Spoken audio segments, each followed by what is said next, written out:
Hello, everyone. I am ZHAO Chuang. Now let's reconstruct the Eurhinosaurus skull. First, pin down several points on the drawing paper to determine the length of its skull and mouth.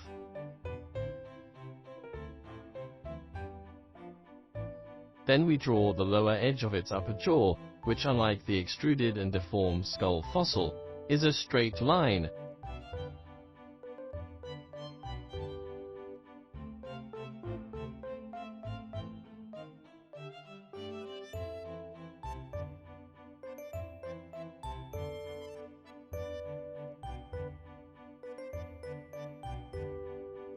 Moving backward, we draw the bone that makes up the nose.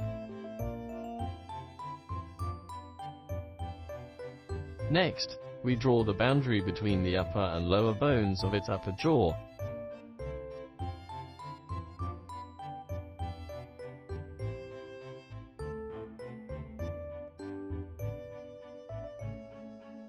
Then draw its premaxillar and nasal bones.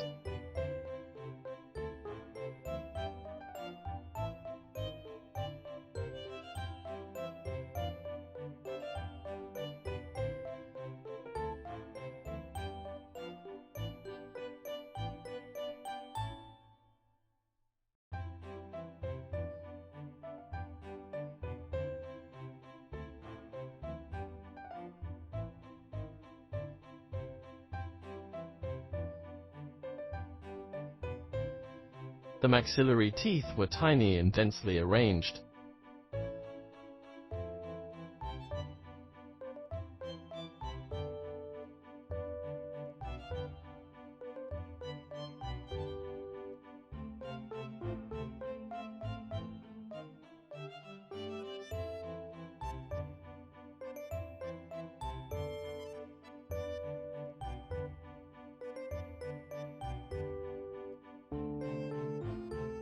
Then we paint its nostril black, representing this part is hollow.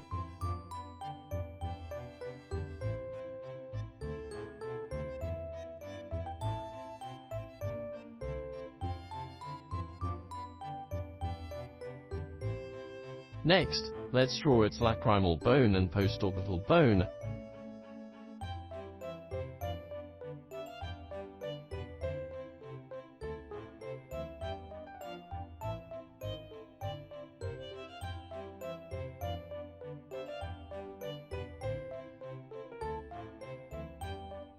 Then go down and draw the jugal bone.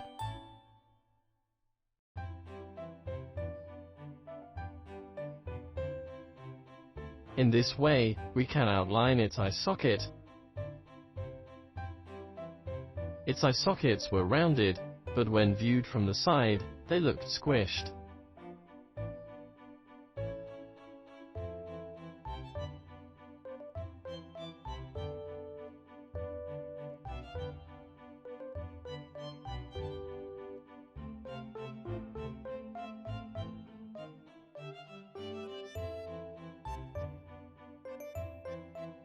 Inside the eye socket, we draw the sclerotic ring.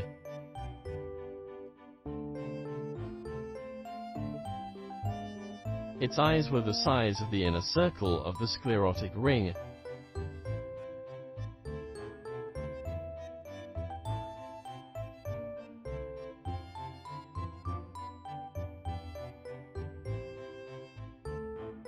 Remember to paint the non-bone hollow part of the eye socket black.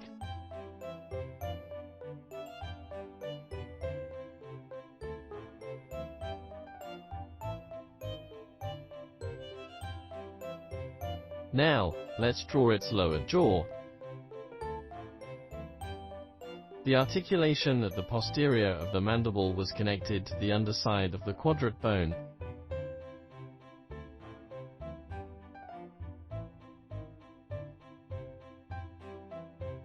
Its lower jaw was only about half the length of its upper jaw.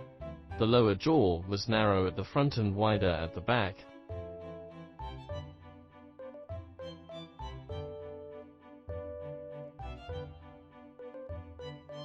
There were tiny and dense teeth on the lower jaw.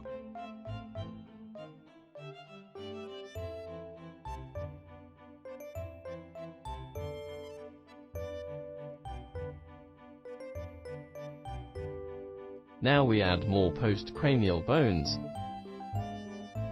Draw its cervical vertebrae first. The first piece of the cervical vertebrae, the atlas, was relatively large and responsible for head movements. The following cervical vertebrae are relatively small, and there are cervical ribs underneath. Last, we draw the contour of its head with thick strokes. Note that its mouth was covered with thin skin, but the top of its head with thick fat.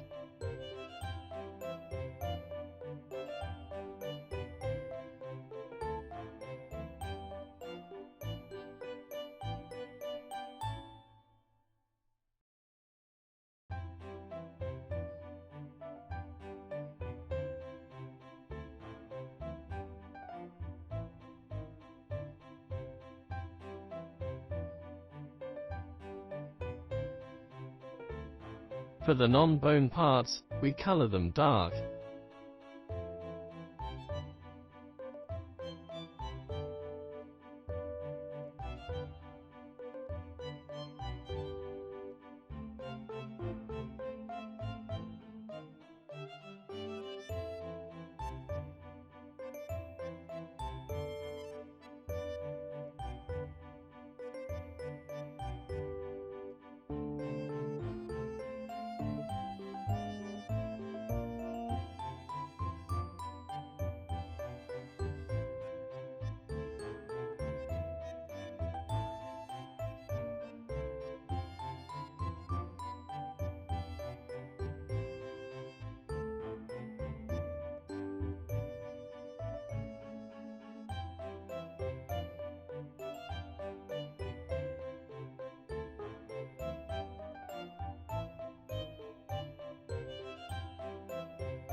Like this, we finished drawing the reconstructed skull of Eurhinosaurus.